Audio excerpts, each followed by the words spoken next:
Carla's way as he's to the front, and then very impressively indeed as they race up the hill from Spiritual. Shuwari is into third now, about to go second, but has got 4 lengths to make up here on the leader, and she's not going to get there. And Carla's way takes the Rockfell in style. Shuwari second, Ilang Ilang got up the third. Coming up inside the final furlong now, Ghostwriter and Al Musmak.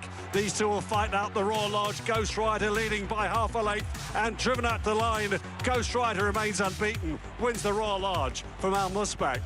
Capulet stayed on again. Now to Rosalian in the yellow colours and Sean Levy. Rosalian in front from Unquestionable. Rosalian has won. Unquestionable second. Bovatier is in third position only. Henry Adams Albiari behind those. 500 metres. The white face of Opera Singer in front to Rose Bloom in the red slip, streaming a Darnation behind these. Le Pavo is next as they head down inside the final 300 metres. Opera Singer extending away in front here. Leader's got to be 3 lengths to Rose Bloom in second place. Le Pavo behind those, but inside the last 200 metres, Opera Singer not going to be caught. She's won it handsomely. Rose Bloom is second. Le Pavo, Ribaltavia. Well, hello, everybody. As you can see, we had an action-packed weekend. Winning your ins are just heating up, right? Because we're getting ever closer to the Breeders' Cup. It's October 3rd. Future Stars Friday is November 3rd. And by the way, that filly that you just saw across the wire there in first, Opera Singer, she actually is a daughter of Justify. And then she is a half-sister to Hit It a Bomb, who won the Juvenile Turf back in 2015. So I think that's a fun little pedigree note for you. Real quick, lazy dog, thumbs up, everyone. Hey, where's the woof woof? Lazy dog, don't be lazy on me now. We got Keeneland Muscle ready for opening weekend at Keeneland, absolutely. And to kick things off in that, getting you prepared and ready for opening day, which is October 6th. That's Friday. I got Johnny Ortiz. Hey. Oh, sorry. I have your mic. There we go. Now we say hey. Hey, how are you? Thanks for having me. Well, thank you very much for being my special guest today. Obviously, I'm sure you're excited about it. You have 3 horses entered on opening day, all in the Win and You're In stakes. But before we get to them, how about we get a little update on what's going on in your world with just in terms of the stable? Because when I first spoke with you, it was back for ABR, and you actually had that horse on the wall there, Barber Road, getting into the Kentucky Derby, ran a gallant 6th. But you're still relatively a new stable, right? So can you, for those who don't know your backstory, can you fill them all in? Well, yeah, I mean, obviously, this is going to be my 7th year training on my own. I come from a background of horsemen. Starting with Bill Mott, I literally grew up in his barn. My dad worked for him for like 14 years. I mean, watching Bill Mott in the mornings was an incredible experience. I think it put me in a really good spot of where I wanted to be as a trainer. And then I ended up working a couple of years with Grand Motion and Barclay Tag. And then my final main job I had as an assistant trainer was with Kellen Gorder here when I moved to Lexington 13 years ago. And another great horseman. If you know anything about Kellen Gorder, he is an incredible young 2-year-old trainer. I mean, he was great with all the horses in general, but man, he's got an eye, he's got a talent for yearlings and 2-year-olds. And I think that's where I got a lot of my 2-year-old capacity, I guess, knowledge, and I thrive on that. So here we are. Obviously, we had a really great year last year, going into the Kentucky Derby with Barber Road, an experience you can't compare to anything else. But it was I love that experience, getting there, the process, the trials that we had to go through, the learning experience, not only just as a horseman, but also, learning with the interviews, learning how to manage my time, manage the horse's time, manage all the little details that you need to be prepared, not only physically, mentally, as a trainer, to be in these races. My experience in the Kentucky Derby only normalized that level of racing for me. If it makes sense, like I'm not as scared of a Kentucky Derby or where's this horse taking me. We know how to go along with the ride now. Well, how was that walkover? That walkover, man, it was incredible. I had my whole family, obviously. We had Bill Simon, his family, Jared Hughes, his family. We had everybody that could possibly walk over. I remember I was walking over with Xavier. He's my oldest. And nothing really hit me until I saw him turn around and wave to the crowd. And he's not, I don't push my kids into the horse racing. So he noticed that it was a very special event, that he was being like, we're doing a walkover. And seeing how proud he was made me feel proud inside, that I think I'm doing something right for them. Not just the horse, but my kids are looking up to me now. So that's incredible. I love that so much. And what's new with Barber Road himself, the horse? Man, Barber Roads, he gave us a little slow start this year. He just took a couple starts to get him rolling again. He's such a good horse that I think he was cheating me a little bit because he's a little spoiled at this point. And so he really wasn't putting his best efforts in his first couple of races until we decided to crank up his training and push him a little hard in the mornings, wake him up a little bit. And it did pay off. He started running like his old form again. But something about this horse, I don't think he likes the summer. I think he wants to go on a summer vacation. So we put him up. That's interesting. Yeah, he's just doesn't like the heat. No, we had a small injury. I don't want to call it injury. It was just he was developing a little soreness. Okay. So we already campaigned him really hard over the winter. So we decided to just skip Saratoga because the plan was to take him to Saratoga. Yeah. But he's very special. He's got a place on the wall here. So we might as well give him a vacation, start over next year. He's got plenty of years of racing in him. Well, I love it. You've got also, I see all the Star Wars paraphernalia, the stormtroopers. When you look at my name, do you think Kylo Ren? I mean, am I a villain? I was like, hey, I know that one. I don't want to be a villain. My dog's name is Kylo, so yeah. Oh my gosh. Okay, well, at some point, hopefully, if we meet up, if you've got the dog there at Keeneland, we'll have to have Kylo Ren. Yeah, Kylo Ren. I mean, it's only fitting, right? No. Obviously, this is a 2-year-old show. And by the way, at this point, it's almost a drinking game. If you're sitting there kicking back at home watching this with something, I mean, you might want to take a sip every time I say obviously. I found that's my new word. Obviously. Obviously this. But in any case, obviously this is a 2-year-old show. And so the main reason I had you come on was to talk about Crown Imperial and the Jessamine and Brightwork in the Darley Alcibiades. But how do we not talk about your other entrant on the card? And because you're actually going sequential, you're going 7, 8, 9 on that opening day card. And I'm talking about an older horse, a 6-year-old actually, named Top Gunner, who you have entered in the Phoenix Stakes. And he contested this last year and he ran such a great third, got beat just a half length by Manny Waugh. So we've got that rematch in this event as well. But before we show that replay, I mean, I know the horse has been on the bench, but don't you still feel 20-1 was a little surprising? I never look at my odds, to be honest with you. So I'm always surprised. I'm always surprised whether I'm the favorite or the long shot. So again, to quote it best, my dad says it all the time. Horses don't know numbers. They can't read numbers. And You know what? Neither can I. So there's that. So I'm not surprised, but I mean, he's been on the shelf for let's talk about the fact Top Gunner is right. But and so how do you bring a horse back, not only off a layoff like that, but now you're going into a graded stakes win and you're in race that they need to perform right there at that first asking off that respite?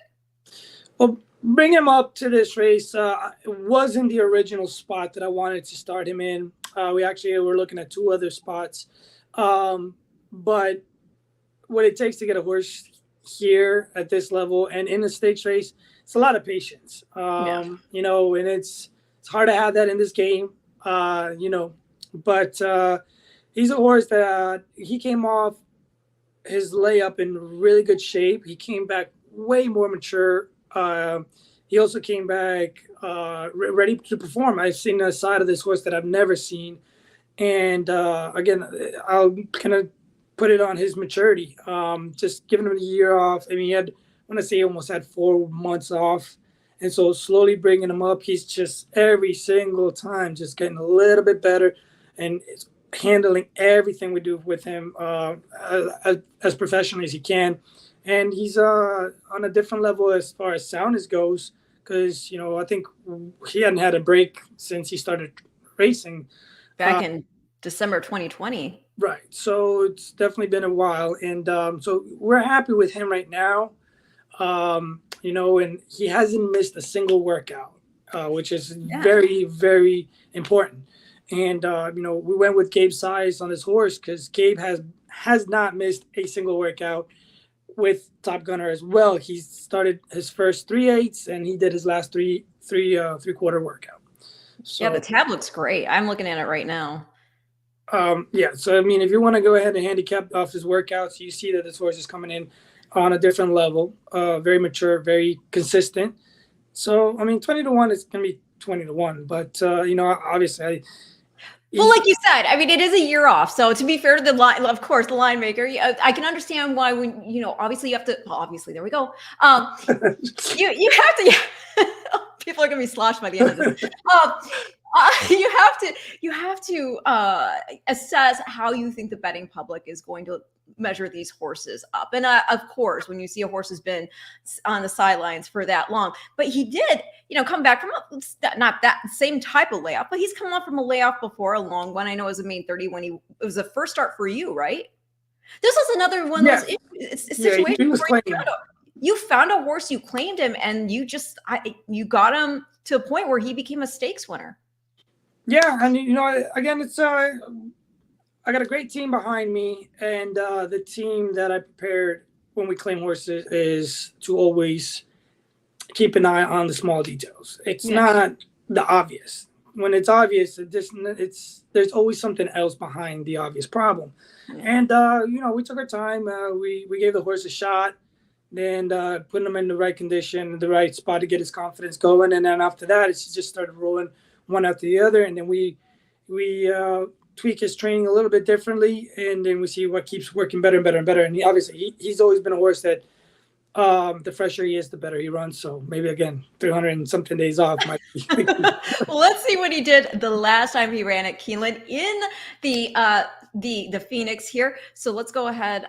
Sorry, sometimes I get a little. Gotta find where because I'm talking and producing at the same time. It's like walking and chewing gum, right? Okay, here's the 2022 Stoll Keenan Ogden Phoenix Stakes, and Manny Waugh does prevail in here. Manny Waugh is back in the field here, but he is not your favorite either. We'll talk more about that after on the other side of this replay. But I'll make that bigger. So the margin here's at the end, once we get there, is going to be the half length. But what is a key to getting your horse placed who likes to, you know, be pretty forwardly placed, pressing on a track like this one at Keeneland?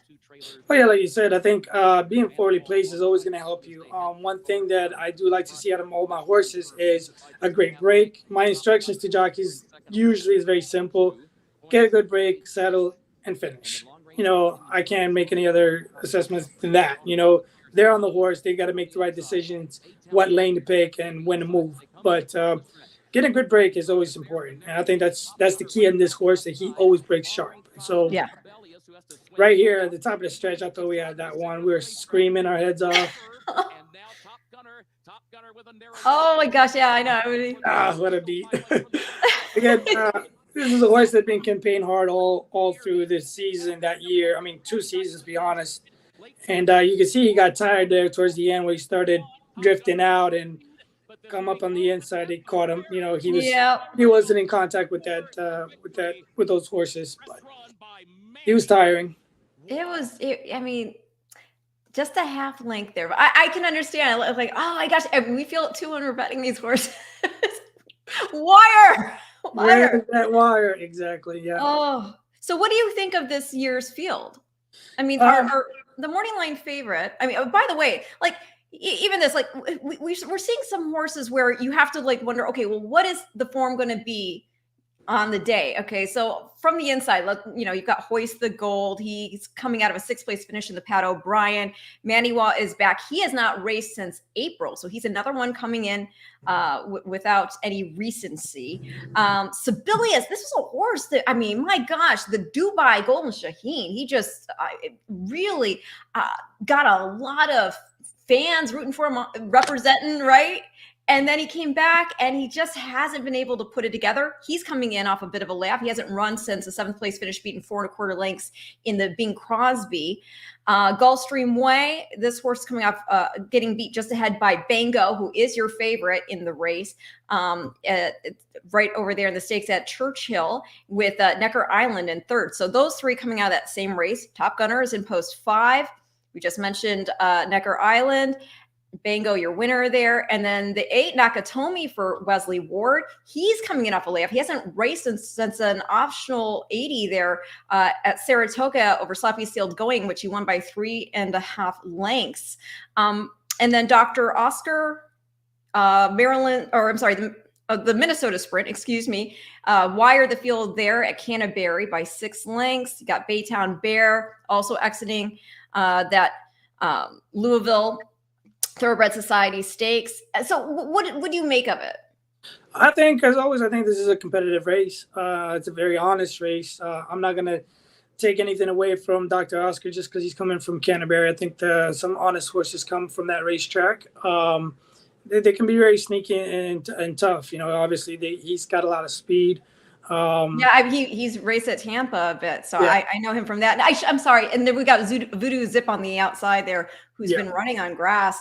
It's actually going to be his first dirt start ever. So, yeah. So I think there's going to be plenty of speed. I love our post position in this race. We're dead smack in the middle. Just let it come out. Hopefully nobody else kind of pinches us. But the key is going to be getting out of this gate. I mean, you're talking about some very well established and horses here. Bango, he's a fan favorite. Everybody here in Kentucky loves this horse. The Foley's have done a fantastic job with this horse. I've had the privilege to run in second to this horse several times with Mucho and Top Gunner and maybe even Hollis. I don't even know. But he's a horse that I'd like to beat one day. But if I don't, it's been fun running against these horses. So we're just going to go with the way I look at races is we're here to have fun. It's a game. And, when you're competing at this level, it's not supposed to be easy. Well, I like the way that you said that, though, because, I mean, it's the same thing when we have the sprint races there. I mean, the sprint division, I feel like I shouldn't say more than any other because it's not, but it just, for whatever reason, I think it sticks more in one's mind because the dynamics of it are so, it's so like make it or not make it, because the break, like you said, from the gate has to be right. The speed scenario, you're going to have the horses basically in many instances hooking and cooking each other, which then sets up for like a closer or one that's just stocking right off. So the dynamics are so, I don't want to use the word delicate, but so much cannot go wrong in a sprint race. Whereas obviously with a route race, you have more of an opportunity to maybe overcome something depending always on pace, but still there's more opportunities. Sprints, you really got to hope everything goes right.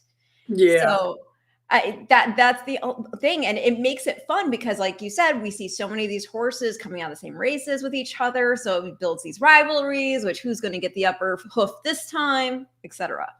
Yeah, no, definitely. Like I said, it's gonna be a gate race. Who gets their position early first. But nonetheless, it's going to be fun, and I'm ready for it. Okay, awesome. So Top Gunner, again, going to be contesting the Phoenix Stakes there at Keeneland. It goes off as race 7 on the card. It's a win in your for this sprint on Super Saturday there at Breeders' Cup. So very exciting for you. But now, since this is a show that's about 2-year-olds, let's talk about some 2-year-olds, because in the very next race, which is the Grade 2 Jessamine, you have crown, Imperial, drawn in post 4. She is coming off a win at Kentucky Downs in the Untapable Stakes. And she's a horse that she's been right there. She has never finished worse than 3rd. She won her debut on the dirt. Then she was beaten just ahead at Prairie Meadows in the Prairie Golden Lassie, and then 3rd in the Colleen. That's a 5 furlong turf sprint. That's her first start on the turf. 2nd, just by a nose to Admits Waves again, because she had been the Colleen winner in the Bolton Landing. And then we get even more ground, going 6.5 furlongs, and she wins the Untapable. And we know Kentucky Downs, we hear it all the time, you know, different type of turf course, the undulating turf course. It's a tiring turf course. So I think that win, you have to feel pretty good now about stretching her even further. Absolutely. I mean, you got to use this track to your advantage. We were looking at this race right after the good effort at Saratoga with this filly. Again, the only reason she got beat is because she's itty bitty. She's really tiny. She's got the tiniest nose. So if she had a bigger nose, we might have had a dead heat, but not to take Stick the tongue out. Yeah. If we could train him to do that, right? Yeah, I've been stretching her nose. No, but like I said, not to take away any credit from the winner, but that was a very good key race, in my opinion. We ran against her twice, and both times she beat us. So, but going to Kentucky Downs, we always thought that she was going to be a route type of filly. You know, her pedigree was kind of classic Empire over Congrats or under a Congrats mare, yeah. So we're kind of leaning towards that way, but I wasn't too key to stretch her out over a mile just yet, just because of her pure size. And so when the races started getting 6 furlongs, I was like, you know what, let's stay 5. The only problem with that is that we're going to be looking at turf now. So, and that was the idea of why we wanted to run her in New Jersey. That race got delayed, I think, a week, which gave us 3 weeks in between her last start at Prairie Meadows. I'm sorry. Yeah. And so we saw that. But after Tyler Gaffleone got off her at Saratoga, he suggested, he's like, Johnny, I think this filly's going to go stretch out a little further. Now, we're fortunate to get pick up Ricardo Santana up at Kentucky Downs, and he's worked there at Saratoga for us, and he's been putting a lot of work in our barn here this summer. And so he suggested the same thing. And when she got it done, obviously that track was very hard, very fast. Yeah. And so we knew that we were going to be kind of closing a little bit, and I was fine with that. I didn't know how she was going to handle the kickback because there was a lot of dirt that day. And then that opening quarter was sub 21. It was quick. And so, and I thought we weren't going to get into it because, you know, we're riding behind the loose turf. And well, here, I'll show while you're talking. Let me see here.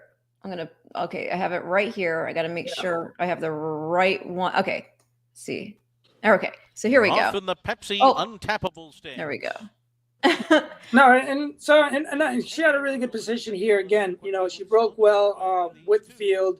We were on the far outside, which was great because that first turn you got to go right. So basically, she just broke and went straight, let the race set up. Mm-hmm. And you know, Ricardo did a fantastic job not panicking and getting her to get closer.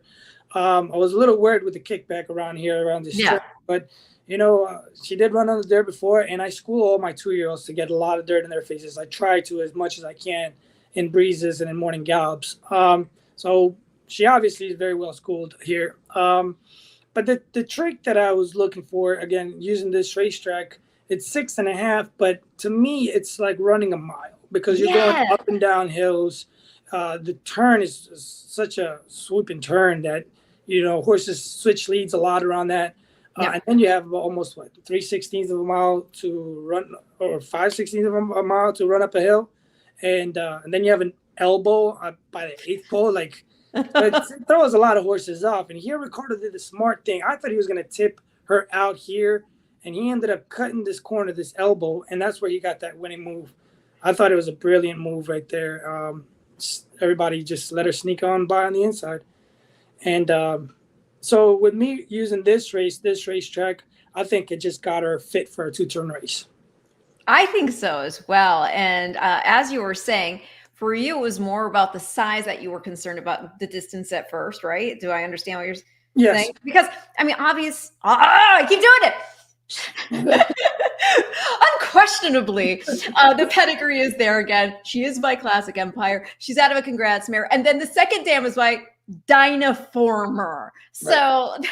I mean, it is there. Now, this is a mile on the 16th. The Jessamine's a mile on the 16th. The Breeders' Cup Juvenile Fillies Turf is a mile. So I think you feel good. Is it for her? Does it have to be a win for you to that? I mean, we know that there's the selection board and horses that get in, don't get in if they haven't actually punched their ticket. But let's say that she's in a position where she could get in. She's, maybe she doesn't win. Maybe she runs second or third. Is this still a trip that you want to try to get her in then? Obviously, if it was up to me, it's up to me, absolutely. I think she deserves a shot. This filly, again, she's been one that's just been taking us for a ride here. She's showed nothing but guts, courage, ability, natural ability. She's a first foal. So this, first foals can be a little tricky sometimes, But if it was up to me, I think she deserves every shot because I love the heart she showed there too. Yeah, she owes us nothing. I think it's be a treat for her to take a shot at a championship race, and that obviously that's with the Mr. and Mrs. Gasaway. If this is the route, I mean, she definitely paid her ticket that way with winning that her race at Kentucky Downs. I think it's great. And for me, if I was just looking if I didn't know what the horse looked like or anything, and I'm just basing it off what I'm seeing on a page in terms of the genetics, I don't see why she can't. And to also speak to horses of smaller stature, being somebody short myself, Goldakova, Northern Dancer, Danzig. I mean, well, Danzig was a sprinter, but like Northern Dancer won the Derby and the Preakness. Yeah, so. no. I think, listen, her size physically is made up at the size of her heart. Yeah, because it's huge. Oh gosh. Well, speaking of huge, my heart got really huge when I saw a picture of. I don't have it right here, but if you go to Johnny's Twitter or X feed. You will see, just scroll on through and you will see some really heartwarming pictures of him with the next horse we're going to talk about. And that is, of course, Brightwork. And it was after she had won the Spinaway, the blankets there. And I think there was also, I don't know if it was on your feed, but I saw this really endearing photo with her with the flower in her, the band of her halter. And it was just so freaking cute. She's adorable. I mean, and for a horse that is a game racehorse, she's undefeated in 4 starts. The Spinaway also is one of our Dirt Dozen races. So she's already got some money on the bankroll there toward her entry. But undoubtedly, you would like to have it fully paid for, and you're in a position to do that. Do you feel the pressure more, not just being the favorite, but having an undefeated filly in the race? No pressure at all. Like there's just, I mean, if she's already proven, she's already battled. She's been looked at in the eye and she's prevailed every single start. So honestly, I'm just letting her make me look good. That's all I'm doing. Her talent is there, and no pressure at all. No pressure. Okay, well, we have a field of 9 in the Grade 1 Darley Alcibiades. She's already a Grade 1 winner because, again, she did win the Spinaway. And she actually won her debut at Keeneland. So we know she gets over the track well. She won that by 3 lengths. And that day in 3rd place was Crimson Advocate. And then she went on to win. She went on to win over at Royal Ascot as well. Uh-huh. So that was cool. And then you gave her a little breather. She comes back in July and she wins this race, which is the debutante there, which was run at Ellis Park. And let me see, make sure I've got the right replay. And they're off. Oh, City Red stumble. Now in this race, it was actually Vivi's Dream, who's also in the Darley Alcibiades, who had been favored and heavily favored at that. And she just went out there and she never looked back. Brightwork. Yeah, no. So again, she's actually a very, very intelligent horse. I always talk about how smart my horses are, but this is on a different level. She's very smart. She's what we call a push button. She understands her job. Her maiden start, didn't go as well, and she wasn't really prepared. But I thought her maturity at her age at that time, I think that's good enough for me to get a race in them. I wasn't expecting her to win, but I'm not like surprised that she did win it. And with all the time in between, she just got smarter and smarter and smarter. And as you could tell at the beginning of this race, she broke like a rocket, and it's catch me if you can. And believe it or not, she enjoys this chase. She really does. I love how she shrugged off the other pace pressure. I love the way she came off the turn for home there, and she switched her lead almost.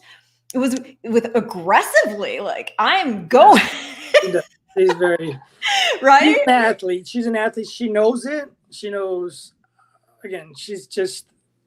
It's hard to use this word in horse racing, but she is a perfect horse. Well, hey, and right now, oh, hi, Lon. Lon is saying, hello, Future Stars forecast. Well, hello, Lon. And then Keeneland Muscle says, Brightwork is always underestimated, and she keeps prevailing. I love it. I bet on her every race. Well, yeah, I mean, she was even underestimated when she went through the sales ring. I know it wasn't as a yearling, but still, at the Phasic to November 2021 sales, she only went for $95,000. So that has to feel kind of like, I mean, she's already made, she's nearing $500,000. She's at 444,000 and change. How did she come to your barn? All credit goes to Jared Hughes and Mr. Bill Simon. Jared Hughes is Bill Simon's bloodstock agent. He's also one of my best friends. He's like my older brother. He's always guided me in the right direction, and now he's guiding the right horses in my direction. So I'm very, very blessed to have these people in my life. Again, you know, Jared's got a very keen eye for looking for athletes, and that's something that me and him have been doing. Again, I met him when I was working for Kellen Gordon when I first moved to Kentucky to Lexington. And we had a lot of experience working with each other, but we developed that friendship, and he's been such a good supporter. But we've developed this really great idea, or not developed it, but just focused on finding athletes. Jared finds these horses not just around one corner, but around the corner and beyond, because he's looking at weanlings, not yearlings, not 2-year-olds. We're looking at babies, and you know they're trying to get in on the ground floor. So he knows what it takes for these horses, what will take to develop into a good horse. And he picked out Barber Road for 16,000, you know, out of the back range. So it is an eye that he has, a sense of horsemanship that he has, and you know, again, I'm just very blessed to have him be part of my team and be a brother to me. Oh, well, and when I look at the pedigree too, though, I'm just like, wow, they got this filly for $95,000. She's a daughter of Outwork. Outwork is a son of Uncle Mo. And then the dam there, Clarendon Fancy, she's a full sister to the dam of Midnight Bourbon, the dam of Gervin, the dam of Pirates Punch. It's incredible that, again, that pedigree right there.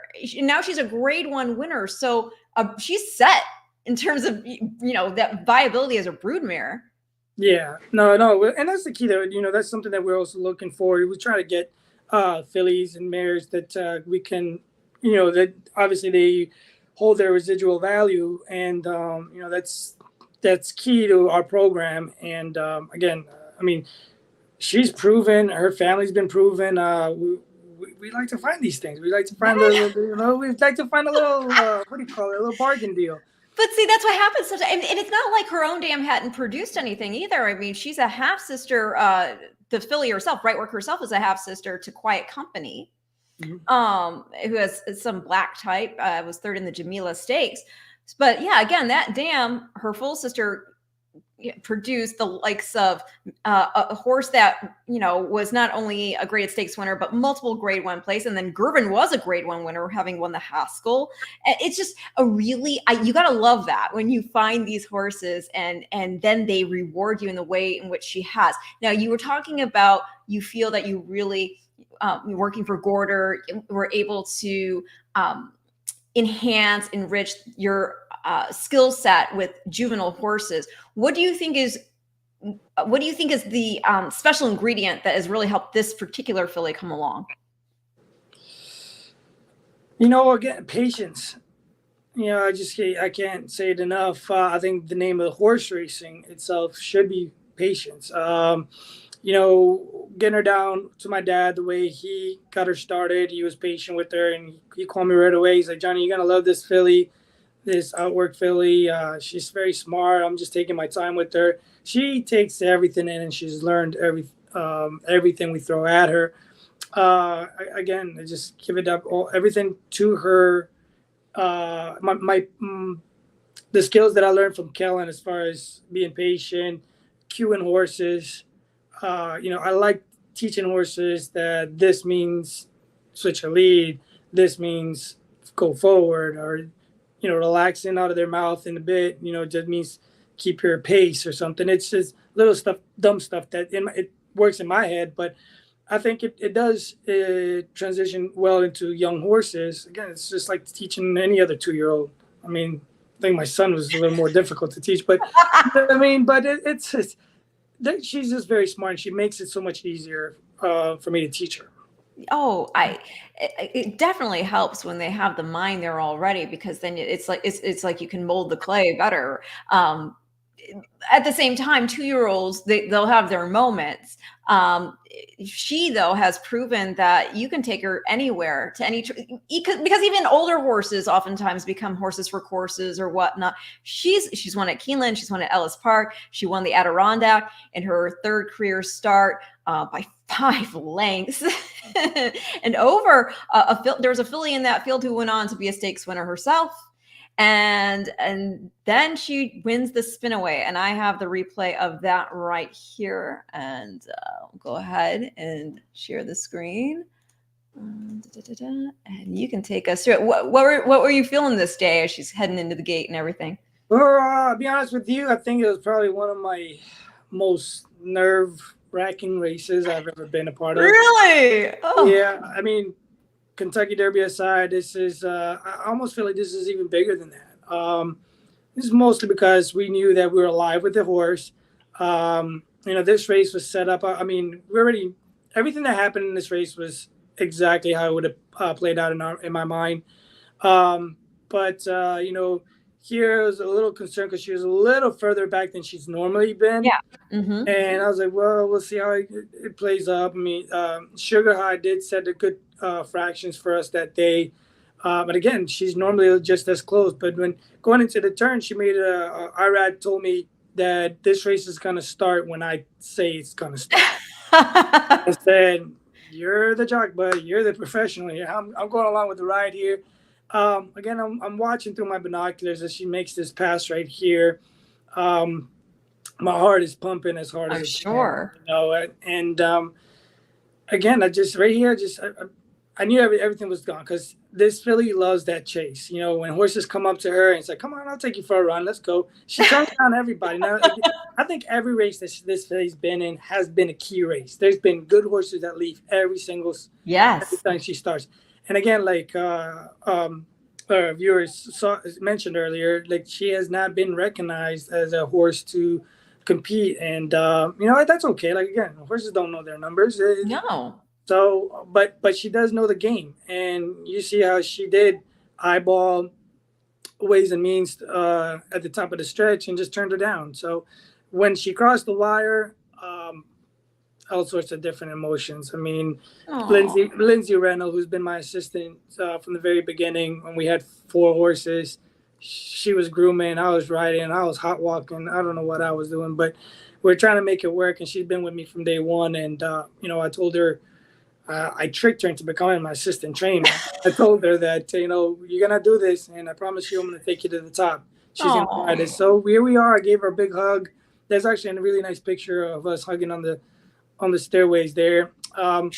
Bill Simon, everybody was crying. I did choke up a little bit. I really don't like to get emotional at races, during races, but when she crossed the wire, I had to hide my tears a little bit. It's my first grade 1.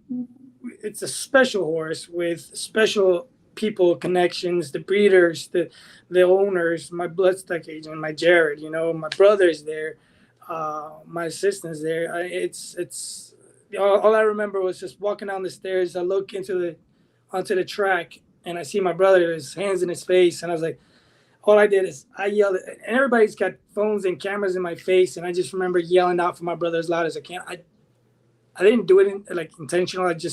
I saw him and I just yelled, Daniel, and I just ran up to him, and I was just thinking about it. It's pretty good. I love the work that my brother put into it, and it's been in the family. It's special, in every way possible. Well, this goes back to Colombia, right? Yeah, I mean, my dad was a jockey back in Colombia. It's funny because he's been mentioning this every time we sit down for dinner. He's got a little article when he was an apprentice jockey in Colombia, and he got the award equivalent to like an Eclipse Award, I guess, the best apprentice jockey that year. And equivalent to the Breeders' Cup, he rode the best 2-year-old colt and the best 2-year-old filly that year as well. So he's like, yeah, see, I know how to win a Breeders' Cup too. It's in our blood. It's in our blood. So hopefully it's meant to be. And but my dad, like I said, I'm living out a big portion of my dad's dream, because this isn't happening because if it wasn't for my dad. My dad is an incredible horseman. He cares a lot about everything and everybody. And he's put that in me and in all my family. And I'm glad I get to do this because it's something that my dad started. Oh gosh, you're gonna get me all teared up, man. And get all sentimental. I didn't bring any tissue down here with me. Let's use my sleeve. I mean, this is undoubtedly an incredible experience. As you said, your first grade one. What does that mean for a trainer? It goes without saying that that's the highest level you can win as a grade one. I know, I understand that. But to finally capture it, what does it feel like? I'm not going to ever be a grade one winning trainer. So I'm going to have to live vicariously here through what you're telling me. The way it felt, again, all sorts of emotions. I'm a very, not selfish person. And the first thing that I think about is how hard everybody else has worked to get here. Again, I'm giving more credit to my dad than myself for this horse, my brother, and so I'm just extremely proud of everybody that's been involved with her. I don't know, just I don't even think it really hit.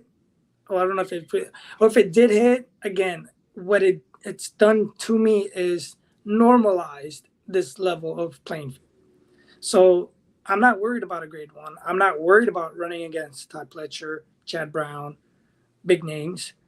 I can beat them too. And it's not that I'm talking bad about them. Is that I want to compare myself to them. And I want to be able to compete with them. And I look up to them. Bill Mott, Graham Motion, Todd, Steve Asmussen has been a very great mentor. I mean, and all these I want to be part of that elite team that not a lot of trainers get the opportunity to. I mean, some trainers wait a lifetime to get a grade one. And I've been very fortunate to be blessed with, again, the right connections, a very well dedicated team, great parents. I'll give you that.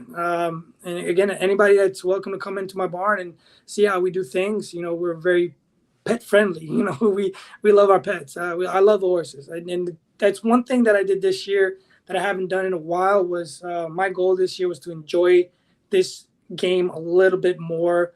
It's not, we forget sometimes that this is a business, but we forget that it is a game on top of everything. And in order to be successful in a game, I think you have to not only work hard at it, but you also have to enjoy it. You have to enjoy what you're doing. And I felt with all the success that we had over the years, I don't know if I had truly been enjoying it. I mean, yeah, we have success, but emotionally, I don't feel like I was really connected. And right now, I'm just focused on petting my horses, on scratching behind the ears, checking. I'm in the barn as much as I can. I travel. I got 3 different barns.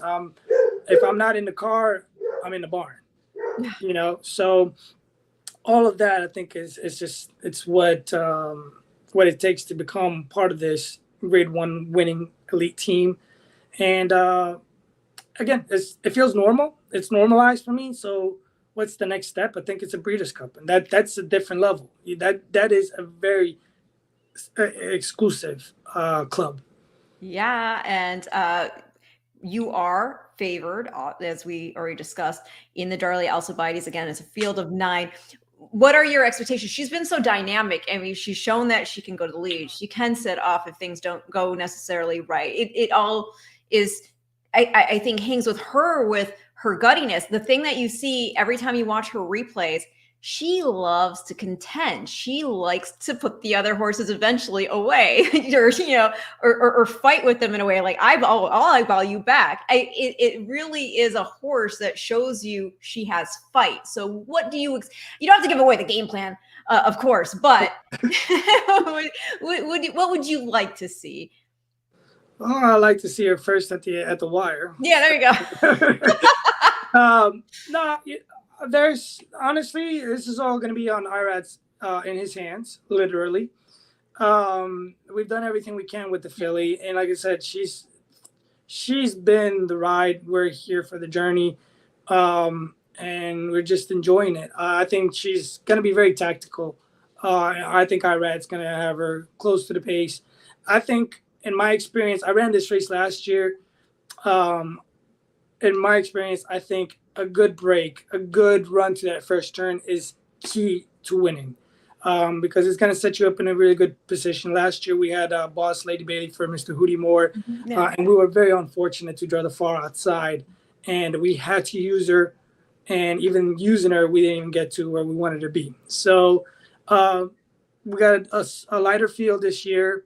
And we have had a horse that's very tactical in speed as far as coming out of the gate, and she's coming from all sprint races, so we can expect her to come out running. Yeah. Again, the rest is going to be up to Irad. Irad knows her very well. He knows that she's very responsive. She's very sensible, and she understands all the cues from a rider. So it's going to be on Irad to get the job done. She's 9-5 there on the morning line, as you said, because she's stretching out. Yeah, I would think that she'll be nice and keen, ready to go. Vivi's Dream is back in. Again, that was the filly that finished second tour, half length off in the Debutante Stakes. She took a little breather. She came back in September and she won the Grade 3 Pocahontas by 8 3/4 lengths. When you saw that happen, you had to feel pretty good. Like, wow, our filly beat her. The flattery. Yeah, no. Again, this is to what I was saying earlier. I want to compete against these type of horses, these type of trainers. Kenny McPeak, actually, he's been great as well, giving me great advice. And just, when I won the Grade 1, the Spinaway, he was on the stairwells and he reached out, gave me a hug, and he congratulated me. So again, now I'm happy to compete against him because we're at that level. Yeah. Rivalries, I love it. It's, to me, like, again, this is a game. You play video games, you got to go out there and compete. It's the same thing. Are you a gamer? Maybe a little bit. I'm not too much of a gamer, but my kids are. Sure, use the kids as the excuse for playing. They watch Star Wars games and Call of Duty. Yeah, it's all them. No, but like I said, I think. At the end of the day, it's a race to lose, I guess. It's competitive. I love the rivalry here. I can't wait to see these two fillies down the stretch, because I hope it's that. I want it to be a battle. I want it to be fun. Continue, like you said, continual rivalry. I agree with that. Now, before I let you go, because I don't know, I'm one of these people. I like an even number when I finish these shows. I mean, I don't have to. I'm not obsessive compulsive about it. But we're at 48, so I feel like we have a little time to just chat to wrap things up as a more overview of giving you a platform to sort of speak to what it's like when you do have a Grade 1 filly like this in the barn, going back to how you had mentioned the attention from the press. I'm sure fans have wanted to see her. What is that like, and how do you manage that? You mentioned that a bit with Barbara Road also, how that experience kind of gave you insight as to how to allot that time. Going through the motions with Barbara Road, I guess, I was hot topic, underdog, rookie, this and that, and underdog horse, so it's like, there's a lot to talk about. I think what I did, I think Barbara got a little overwhelmed with as many interviews and and being so open to everybody. Again, I'm very open regardless. I let people, owners, breeders, friends, they're all welcome to come in my barns and check out our horses. My barn is open 24/7 to anybody that wants to be a part of horse racing. And I love showing it off. I love explaining what we do, educating owners. Have you had that opportunity to sort of be a mentor to, it's a younger person looking to get into the game? Everybody in my barn pretty much is young, started with horse experience or non-horse experience. Starting off with Sandra Washington, who came to work for me when she was 18 years old. And she did a fantastic job going up the ranks. She was my main assistant at Ellis Park last year when we won the title. And, she's somebody that I rely on, and she's now 21 years old and has incredible horse sense. But, all the things I've taught her, has applied it and brings in her own twist to it. My brother Daniel, the same thing. He's got into horse racing when I started training and came and joined my team, and everything has been a learning experience for him. And he's become a very professional young man, and that's representing my barn in a good fashion. And I'm very proud of him. I've gone through a lot of bug girls. I taught Katie Clausen, or Ramsey at this point, when she was a bug girl. Got her going, and I helped Gage Holmes, which is another bug girl, and McKenna Anderson, who's currently riding at Indiana. And all three of those girls have been the leading bug rider at Indiana, coming from my school. I take a lot of pride in teaching, and I want everybody to learn the horsemanship part of it, not just a business side or let's claim and turn money over. I enjoy this. I want them to enjoy it, and it's a game. What do you think there's so many things that I'm sure trainers would like to better explain to the public that they feel the public doesn't get, right? But what to you is one of the standout things that you wish the public had a better understanding of regarding what you do? What I want everybody to understand, there's a million ways to get this job done. Everybody has their own creative way. They all have their own methods. They overtrain, they undertrain. Some are real horsemen, some are really good managers. And, it's not as simple as buying a car, putting it on the racetrack and going. Yeah. There's a lot of patience. And again, key to one of my success, I think, our barn success, is the attention to detail. And if anybody in my barn is watching right now, they'll tell you they're shaking. Here we go again. Yeah. I am very strict about it. I will. Well, you are like that with your appearance. You're always put together when you talk. Yeah. Yeah. I'll make a scene if I have to, because one little detail, that nail is not in the right spot. I'm telling you, we're gonna make a scene, but small details get the job done, And again, it's every trainer is different, but I like to look at this as a sport that I enjoy. It's a game. Let's have fun, but don't cut corners. Let's watch every small detail. Small details. I hear that all the top trainers all say that too. I mean, from D. Wayne Lucas to Todd Fletcher to, I'm sure, Bill Mott is meticulous. That's kind of where I got it from there, yeah, too. That's for sure. My barn doesn't look like Bill's barn. Why is that not hanging in the right spot? But it's true, right? Because don't you feel like if you have that level of everything being put in its place, it then leaves the emotional clutter out of the way too, because you're not thinking about anything else. Everything's in its place. Everything looks neat. You have your order. You have your symmetry, so to speak. Also, there's balance. But and even talking to what you just mentioned about there's how many ways to do this, a million ways to get a horse in the gate. But at the end of the day, they are still a horse. They're not a machine. They're not a car. Again, like you said, a race car. they're all different. They train different. It's not just a matter of like, oh, you guys get the horse in the barn, you feed it, you take it out for a spin in the morning, and then you enter it in a race. And that's the one thing I wish people better understood, the nuance behind all of it, because a lot of the times you have to really figure these horses out, not just on the physical side of it, but the mental side of it as well, because they're sentient beings. Like, they have their own opinions of how they want to do something or what they're feeling like on any given day. People, a horse will put in a bad performance. Oh my gosh, what was the excuse for that performance? I don't know. Maybe the horse just wasn't feeling it. He didn't want to go left. He wanted to go right. I mean, I've seen it. You may want this horse to turn left, but they'll tell you, I'm going to go right, and there's nothing you can do but hold on. And absolutely, I think that's, we got so much data platforms out there for horse racing and handicappers, oh, the Brisnet says this, and the racing form says that, and Equibase says this. Okay, but you know what none of those platforms have is a connection to the horse. Yeah. And that's one thing that you won't know, whether the horse didn't eat that morning. Maybe it rolled and it got cast, and maybe he's a little stiff that morning, or I don't know. Maybe he don't like the rain. Maybe he didn't like the weather. Who knows? I mean, maybe he needs a different bit. You can't put heart into the data that we're living, Oh, so that's for sure. They're living, breathing animals, and don't you forget that. Okay, well, that's for sure. Being entered, what are you most looking forward to coming up in beyond this week? Like, obviously Breeders' Cup. Okay, there you go, another one. So Breeders' Cup, obviously. You're looking forward to, but it's Keeneland. It's the Keeneland meet. So apart from this opening weekend, what do you have coming up? Just the same thing. We're just gonna go into.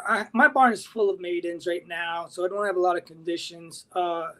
All my older horses that I did really well with last year, Joyful Cadence, Novel Squall, Barbaro, like a lot of these horses, Mucho, Hollis, they've all been retired, or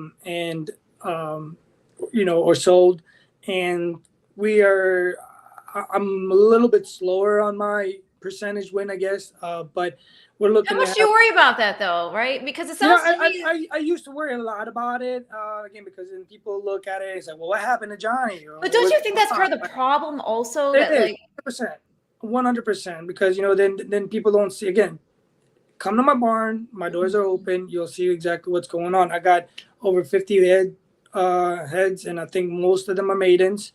And we all want every horse to win first time out, but they don't. Maidens take some time. They're learning it, so. My percentage has taken a hit this year because of that, but it is the problem that I want to have, because now as they win, I'm going to have more than one horse with more conditions. And then I think in the future, I'm going to be seeing a lot of more turnover as far as wings and conditions. The Breeders' Cup it's been my life goal. I told this to one day to Elliot Walden. We were just talking. He gave me an interview, and I told him that the reason why I want to be a trainer, I don't want to be just a trainer. I want to be a champion trainer. Why else do I want to train? It's not easy. Steve Asmussen put it in good words one day. He's like, "Why are you worried about it, Johnny?" He's like, "We're crazy. Nobody else wants to do this." So I was like, "Enjoy it."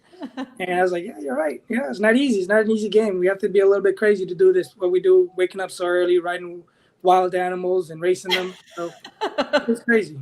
Well, no, that's true. Now, I'm going to share the screen here because as we're discussing, the focus has been on your horses running on opening day at Keeneland, but there's also when you're in action for the Future Stars Friday card happening tomorrow at Aqueduct. So because you have Crown Imperial in the Jessamine, which is a win and you're in for the Juvenile Fillies Turf, how closely are you going to be watching the Miss Grillo tomorrow, which is also a win and you're in for the Juvenile Fillies Turf?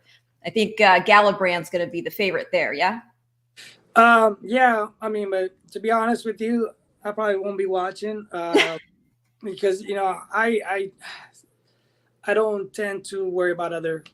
You size up the competition once you're in the gate with them. Once I'm in there, because, like I said, horses don't know who's running. Horses don't know pedigrees. I don't know trainer. I don't know what I'm doing. We just show up and let's go. Let's have at it. All right. No, there's the Pilgrim. That's a win in year for the Juvenile Turf, also at Aqueduct. And then, yes, we're going to go on opening day, Keeneland, the Stoll Keenan, Ogden, Phoenix. And again, you've got Top Gunner in there. the Jessamine, where you have Crown Imperial winning you're in for the Juvenile Fillies Turf. And I should mention the Stoll Keeneland Ogden Phoenix again when you're in for the Cutter Racing Sprint. The Darley Alcibiades winning you're in for the Net Jets Juvenile Fillies. It's an action-packed weekend. We also have the Frazette there at Aqueduct when you're in for the Net Jets Juvenile Fillies as well. I'll be watching that race. Yeah. And it just goes on. And you can check all that out at breederscup.com. You can also go back and take a look at horses who have already punched their ticket to the Breeders' Cup. But this is exciting because, again, I mean, a filly like this, as we keep going back to, that shows that heart. That's something you can't train into them. All you can do is protect it, right? Support nurture it, right? Absolutely. I treat them like my kids. I just support them. This is what you want to do. I'll be behind you all the way.